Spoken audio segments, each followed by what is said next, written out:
Well, it is for sure a Monday. Of that, there can be no doubt.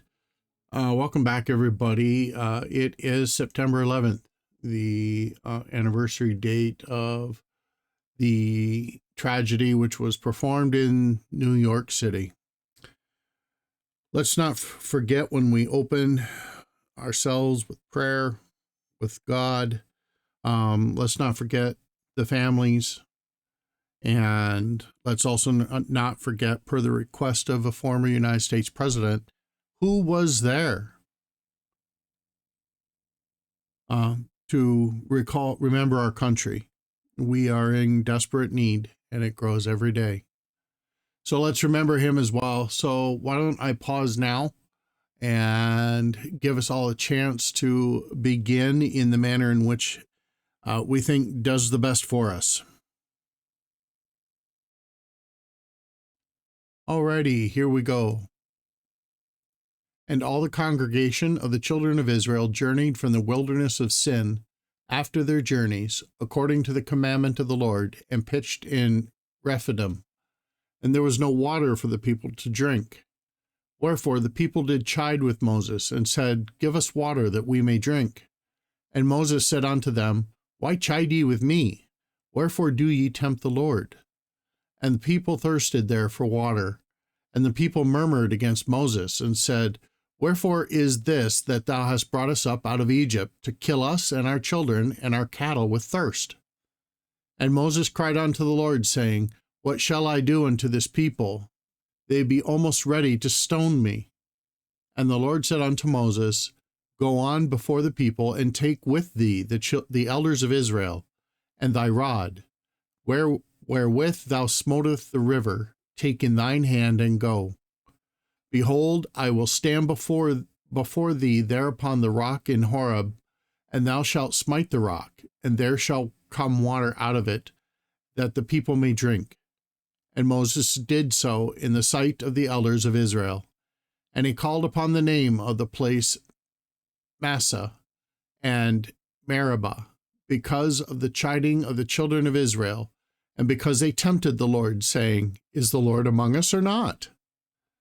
Then came Amalek, and fought with Israel in Rephidim.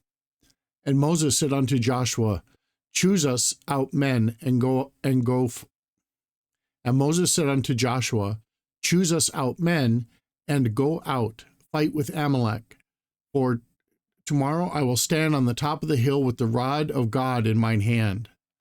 So Joshua did as Moses had said to him, and he fought with Amalek. And Moses, Aaron, and Hur went to the top of the hill. And it came to pass, when Moses held up his hand, that Israel prevailed. And when he let down his hand, Amalek prevailed.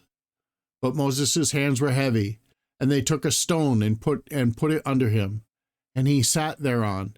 And Aaron and Hur stayed up his hands, the one on the one side, the other on the other side.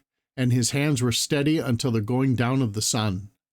And Joshua discomfited Amalek and his people with the edge of the sword.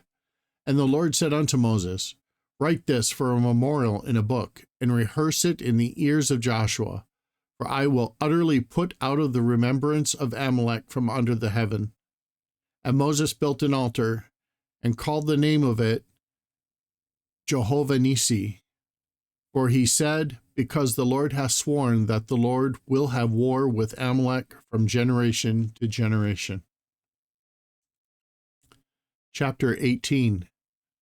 When Jethro, the priest of Midian, Moses' father-in-law, heard all that God had done for Moses and for Israel his people, and that the Lord had brought Israel out of Egypt, then Jethro, Moses' father-in-law, took Zipporah, Moses' wife, after he had sent her back, and her 2 sons, of which the name of the one was Gershom, for he said, I have been an alien in a strange land. And the name of the other was Eliezer, for the God of my father, said he, was mine help, and delivered me from the sword of Pharaoh. And Jethro, Moses' father-in-law, came with his sons and his wife unto Moses into the wilderness, where he encamped at the mount of God. And he said unto Moses, I, thy father-in-law, Jethro, am come unto thee, and thy wife and her 2 sons with her. And Moses went out to meet his father-in-law, and did obeisance, and kissed him. And they asked each other of their welfare, and they came into the tent.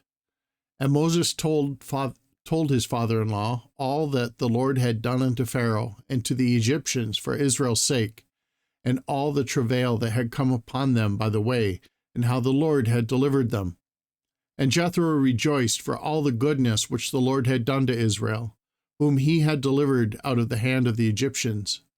And Jethro said, Blessed be the Lord, who hath delivered you out of the hand of the Egyptians, and out of the hand of Pharaoh, who hath delivered the people from under the hand of the Egyptians. Now I know that the Lord is greater than all gods, for in the thing wherein they dwelt proudly, he was above them. And Jethro, Moses' father-in-law, took a burnt offering and sacrifices for God. And Aaron came, and all the elders of Israel, to eat bread with Moses' father-in-law before God. And it came to pass on the morrow that Moses sat to judge the people, and the people stood by Moses from the morning unto the evening. And when Moses' father-in-law saw all that he did to the people, he said, What is this thing that thou doest to the people? Why sittest thou thyself alone, and all the people stand by thee from morning unto even? And Moses said unto his father-in-law, Because the people come unto me to inquire of God. When they have a matter, they come unto me, and I judge between one and another, and I do make them know the statutes of God and his laws. And Moses' father said unto him, The thing that thou doest is not good. Thou wilt surely wear away, both thou and this people that is with thee. For this thing is too heavy for thee. Thou art not able to perform it thyself alone. Hearken now unto my voice. I will give thee counsel, and God shall be with thee. Be thou for the people to Godward, that thou mayest bring the causes unto God. And thou shalt teach them ordinances and laws, and shalt show them the way that wherein they must walk, and the work that they must do. Moreover, thou shalt provide out of all the people able men, such as fear God, men of truth, hating covetousness, and place such over them to be rulers of thousands, and rulers of hundreds, rulers of 50s, and rulers of 10s. And let them judge the people at all seasons. And it shall be that every great matter they shall bring unto thee, but every small matter they shall judge. So shall it be easier for thyself, and they shall bear the burden with thee. If thou shalt do this thing, and God command thee so, then thou shalt be able to endure, and all this people shall also go to their place in peace. So Moses hearkened unto the voice of his father-in-law, and did all that he had said. And Moses chose able men out of all Israel, and made them heads over the people, rulers of thousands, rulers of hundreds, rulers of 50s, and rulers of 10s. And they judged the people at all seasons. The hard causes they brought unto Moses, but every small matter they judged themselves. And Moses let his father-in-law depart, and he went his way into his own land.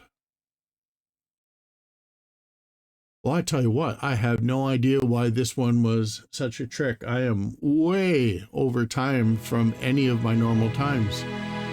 Important stuff here. Remember that God loves you.